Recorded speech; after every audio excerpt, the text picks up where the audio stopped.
زمانے طالب علمی میں شادی کر سکتے ہیں اگر مالی لحاظ سے ٹھیک ہوں. آپ خود سوچو، اگر آپ مالی لحاظ سے ٹھیک ہو، آپ کو رشتہ بھی مل رہا ہے، طالب علمی کے دور میں اگر آپ شادی نہیں کرو گے، بعد میں لوگوں کو شادی کی ترغیب کیسے دو گے؟ آپ شریعت کیسے بتاؤ گے؟ جب آپ شریعت بتاؤ گے کہ نبی نے فرمایا یا معشر الشباب من استطاع منکم الباءۃ، حدیث میں آتا ہے کہ جو نکاح کی طاقت رکھتا ہے وہ نکاح کر لے. جب آپ یہ حدیث سناؤ گے تو لوگ آپ سے پوچھیں گے اچھا جب آپ میں نکاح کی طاقت تھی آپ نے کر لیا تھا، یہ دورہ تک ڈیلے کیا تھا؟ آپ کہو گے ڈیلے کیا تھا، کہا پھر ہم بھی ڈیلے کر رہے ہیں، پھر آپ یہ زیادہ ہمارے ساتھ فنٹر بننے کی ضرورت نہیں ہے. تو جب خود عمل نہیں کر رہے تو دوسروں کو کیسے عمل کراؤ گے؟ دیکھو میں اس کی ایک مثال دیتا ہوں. ہمارے ہاں طلبہ کیا کرتے ہیں، قرآن و سنت پڑھتے ہیں اس نیت سے کہ ہمیں قرآن سمجھ میں آ جائے، حدیث سمجھ میں آ جائے. بھائی عمل کی نیت سے پڑھو.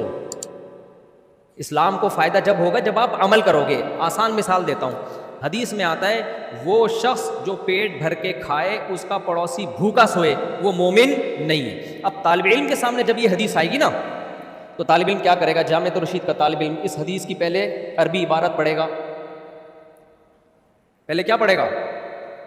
عربی عبارت کہ بھئی یہ زبر ہے، یہ زیر ہے، یہ پیش ہے. پھر دیکھے گا نحو کے لحاظ سے مبتدا کہاں ہے، خبر کہاں ہے، حال ذوالحال کدھر ہے، جار مجرور کدھر ہے، اس لحاظ سے حل کرے گا. پھر اس کی سند کی تحقیق کرے گا، پھر دیکھے گا کن کن کتابوں میں یہ حدیث ہے، پھر اس پہ پورا لیکچر تیار کرے گا. ان تمام باتوں میں سے کسی بات کا پڑوسی کو ٹکے کا بھی فائدہ نہیں ہے. نہیں آئی میرا خیال ہے. حدیث کا مطلب ہے کہ جو پیٹ بھر کے کھائے پڑوسی بھوکا سوئے وہ مومن نہیں ہے. اب طالب علم کیا کرتا ہے جامعۃ الرشید کا، وہ تمام چیزوں پہ تحقیق، پھر وہ یہ بھی دیکھے گا کہ یہاں جو حدیث میں آتا ہے وہ مومن نہیں ہے، اس سے کیا کامل درجے کا مومن نہیں ہے، یہ کافر ہو جائے گا. یہ بھی تحقیق کرے گا، نہیں بھئی یہ تو کفر دون کفر ہے، اس کا مطلب ہے کہ کفر کے قریب پہنچ جائے گا، نکاح نہیں ٹوٹتا اس کا، اتنا بڑا کافر نہیں ہو جاتا وہ. ساری تحقیقات پورا لیکچر تیار کرے گا. ان تمام باتوں میں کسی بات کا پڑوسی کو ٹکے کا فائدہ نہیں ہے. پڑوسی حدیث کا جو منشا ہے نا، حدیث کا جو مقصد ہے وہ یہ نہیں ہے کہ آپ کو یہ پتا ہو حال ذوالحال جار مجرور صفت موصوف سند کیسی ہے. حدیث کا مقصد ہے پڑوسی بھوکے نہ سوئیں. تو ایک پینڈو دیہاتی آدمی جب یہ حدیث سنے گا جس کو نہ سند کا پتا، نہ یہ پتا کہ حدیث کے راوی کون ہے، نہ یہ پتا کہ یہاں کافر ہونا مراد ہے یا کامل درجے کا، وہ جا کے کیا کرے گا؟ اچھا یار پڑوسی کو روٹی کھلا دے گا. تو حدیث کا مقصد جو ہے وہ حاصل کر دے گا وہ جاہل آدمی ہے. کیا خیال ہے؟ تو اسی طرح یاد رکھو جب ہمارے طلبہ کے سامنے یہ حدیث آتی ہے نا کہ اے نوجوان ہو تم میں جو نکاح کی طاقت رکھتا ہے نکاح کر لے، اس کا مقصد کیا ہے؟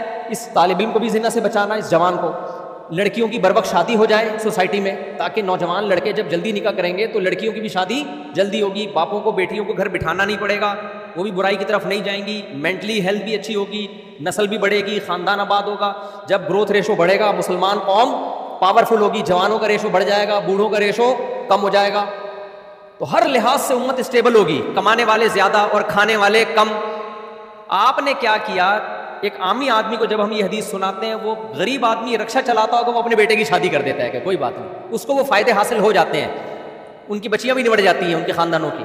لیکن جب جامعۃ الرشید کے طالب علم کے سامنے یہ حدیث آئے گی تو کہے گا یہ حدیث بخاری میں بھی ہے مسلم میں بھی ہے، تو پہلے تو یہ متفق علیہ حدیث ہے. امتحان میں اگر آ گیا کہ یہ حدیث کہاں کہاں ہے تو میں بتا دوں گا بخاری میں بھی ہے اور مسلم میں بھی، متفق علیہ حدیث. امتحان میں دوسرا سوال آئے گا اس حدیث کے راوی کون ہے، تو یہ سوال کا جواب بھی عبداللہ بن مسعود رضی اللہ تعالیٰ عنہ حدیث کے راوی.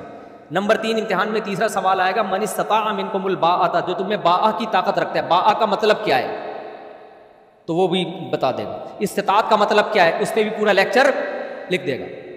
شباب کسے کہتے ہیں بھائی؟ معاشر الشباب حدیث میں آتا ہے اے نوجوانوں. نوجوانی کی عمر کب سے کب تک شروع ہوتی ہے؟ تو ابن حجر رحمۃ اللہ علیہ کی فتح الباری دیکھے گا پورے شباب پہ پورا لیکچر تیار کر لے گا.